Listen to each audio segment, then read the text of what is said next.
토요일이죠. 부산 북갑에 거주하는 18세 이상 남녀 533명을 대상으로 물은 결과입니다.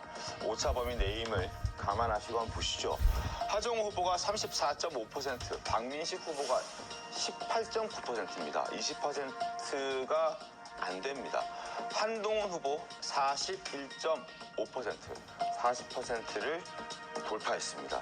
자, 한동훈 41.5, 하정우 34.5, 박민식 18.9.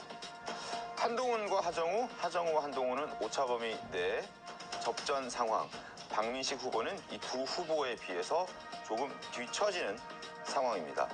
세계일보 의뢰로 한국갤럽이 21일과 22일 이틀 동안 실시한 여론조사 결과에서도 하정우, 한동훈 35%, 36% 오차범위 내에서 초접전 양상을 보여주고 있는 반면에 박민식 후보는 여기서도 20%를 넘지 못했습니다. 19%로 2강 1중 구도가 굳어지고 있는 것을 확인할 수 있는 두 여론조사 결과를 봤습니다. 자, 하정우, 한동훈, 이재용 의원님. 네. 처음에 이 여론조사가 나왔을 때만 하더라도 하정우 후보가 조금 앞서 있었고 네.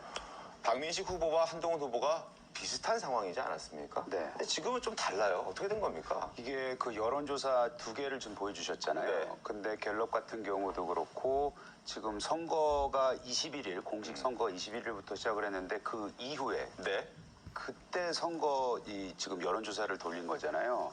그런 의미에서는 조금 더 민심이 어느 방향으로 가는지를 정확하게 보여준다라고 생각을 네. 하시면 될 것 같고, 수치에 대해서 좀 의미를 두자면은 둘 다 한동훈 후보가 하정우 후보를 이기고 지금 1위로 나왔다. 오차범위 물론 오차범위 내이긴 내이긴 하지만 네. 그건 예전에는 보기 힘든 거였잖아요. 그거에 의미를 둬야 될 것 같고, 또 하나는 안타깝긴 하지만 박민식 의원 같은 경우에, 전 의원 같은 경우에는 20% 아래로 떨어졌다. 네. 그래서 이게 그 지금 하정우 후보가 되는 거에 대해서 약간 우려하는 그런 우려가 많은 부산에서 그러면 박민식을 찍어야 돼? 한동훈을 찍어야 돼?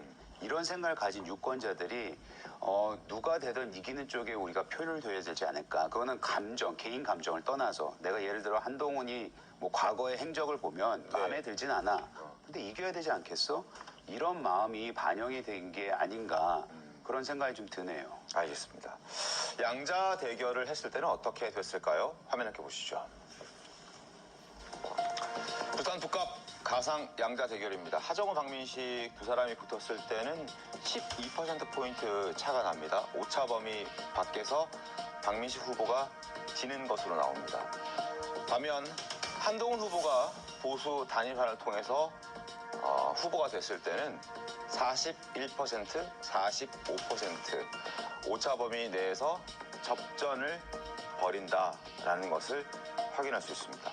박민식 후보가 삭발까지 가면서 김재섭 의원님 단일화의 선을 긋고 있는 상황인데 양자 대결 경쟁력에서는 한동훈 후보와 박민식 후보를 비교했을 때는 그래도 한동훈 후보에게 좀 더 민심들이 좀 가는 것 같아요. 어떻습니까? 확실히 이제 보수 진영의 유권자분들이 박민식 후보와 한동훈 후보를 저울질을 하면서 조금 더 한동훈 후보에게 힘을 실어주는 양상으로 가는 거는 뭐 뚜렷한 추세로 보입니다. 네. 과거에는 이제 박민식 후보가 조금 더 여론조사상 뭐 오차범위 내이긴 했지만 앞서는 양상들을 좀 보여주긴 했는데, 지금 이제 몇 차례 여론조사를 통해서 한동훈 후보가 사실 보수 진영 내에서 가장 그 높은 지지율을 보여주고 있는 것이 이제 사실이다 보니까 사실은 유권자 내 단일화 뭐 이런 식으로, 그러니까 유권자들이 직접 하는 단일화 이런 식의 모양처럼 돼버리는 것 같습니다.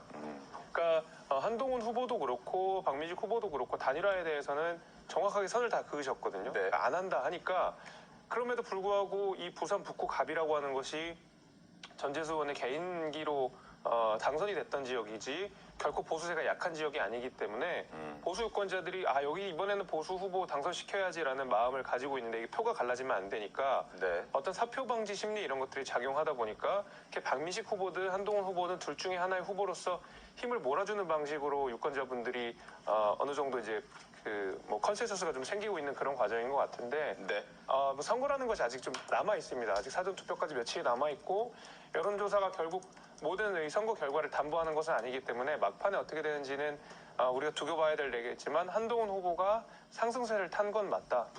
어떤 보수 진영 내에 후보로서 자리매김을 하고 있는 과정인 건 맞는 것 같다. 이렇게 판단할 수 있을 것 같습니다. 알겠습니다. 여론조사 결과 다시 한번 보겠습니다. 자, 한동훈 후보, 하정우 후보, 박민식 후보 3자 구도로 펼쳐졌을 경우에 최근 나온 여론조사 결과에서는 하정우 34.5, 박민식 18.9, 한동훈 41.5였습니다. 또 다른 여론조사 결과에서도 하정우 35, 박민식 19, 한동훈 36이었습니다. 한동훈, 하정우 두 후보 간에는 오차 범위 내에서 접전 양상이고 하정우, 한동훈과 박민식 후보는 오차 범위 밖에서 지금 차이가 벌어져 있는 그런 상황입니다. 한 달 전 여론조사를 보면 이렇게 나와 있어요. 하정우 후보가 30%, 박민식 후보가 25%, 무소속 한동훈 후보가 24%였습니다. 오차 범위 내였습니다. 세 사람 다 오차 범위 내에서 접전 양상이었는데 선거 9일 앞두고 나온 여론조사 결과에서는 차이가 나기 시작했어요. 최천희 교수님. 하정우 후보가 자기의 어떤 특별한 장점을 살리지 못해요. 전혀 못해요. 하정우 후보가 하정우 후보가 젊고 AI 수석이잖아. 네. 출신이. 그럼 AI에 관련된 걸 가지고 뭔가 자꾸 자신에게 유리한 이슈를 만들어 왔어야 돼요. 우리가 흔히 말하는 아젠다 세팅이라고 그러잖아요. 이슈 파이팅이라고 그러는데 그렇지 않고 처음에 오빠 논란하고 손톱의 논란에서 약간 위축되기 시작했고 네. 그러고 난 다음에 이 젊은 사람으로서 기존의 정치인과 다른 뭔가를 보여주고 그쪽으로 갔어야 돼요. 근데 뭔가 자꾸 쫓기면서 끌려가는 듯한 모습. 특히 네. 당 지도부에 끌려간다는 그런 비판이 쏟아지면서 물론 야당에서 제기했습니다만 거기서 본인의 어쨌든 AI라든지 또 부산 해양도시로서의 그 AI 첨단과 결부시켜서 뭔가 그런 걸 내세웠어야 돼요. 근데 그러지 못하고 특별히 그때 정치 이슈에서도 저는 그 조작해서 특검에 대해서 물어봤을 때 하정우 후보가 그거 잘했다고 그래야 돼요. 민주당 후보니까. 이건 대단히 이념적으로 갈라진 부분이고 양 진영 간의 대립한 지점이기 때문에 이거는 민주당 후보니까 당연히 조작해서 특검법 잘 발의했다 이렇게 갔어야 되는데 그게 또 애매하게 대답했고 또 최근에 그 뭡니까 그 주적 논란 네. 그 주적이 스타벅스냐 이렇게 얘기했죠 한동훈 후보가. 하동훈 후보에게 하정우 후보한테 물어보니까 주적이 누구냐 물어봤더니 그건 뭐 이건 선거에 관련 없다 이런 취지로 얘기를 했거든요. 그렇게 얘기하면 안 돼요. 부산 국감이 때 우선 보수가 강한 데니까 네. 주적이 북한입니다 이렇게 얘기해야 되는데 이 하정우 후보가 그런 순발이 좀 떨어진 것 같아요. 정치 신이다 보니까. 그런데 이제 점점 이런 식으로 몰리다 보니까 지지자들 결집하고 이렇게 되고 말이죠. 처음에 1강 2중이었는데 네. 지금 2강 1약, 전 1약이라고 봐. 2강 1중이라고 안 보고. 일중도 아니다. 그렇게 되면 이게 이제 조사가 지난주에 채널A가 의뢰한 조사부터 이렇게 시작됐어요. 네. 3자 구도에서 한동훈 후보가 이긴 게 나왔다고 지난주에. 그러면서 이 분위기가 뭐야 이러다가 지금 소개해 주신 이제 몇 개가 나오기 시작하는 거예요. 이게 분위기의 문제거든요. 큰 차이는 없어요. 물론 네. 오차범위 내라 하더라도. 근데 여기서 이제 이런 것들이 한두 개 더 나오면 이제 1강 1중 1약이 되면은 하정우 후보는 대단히 힘들어지는 거죠. 알겠습니다. 네.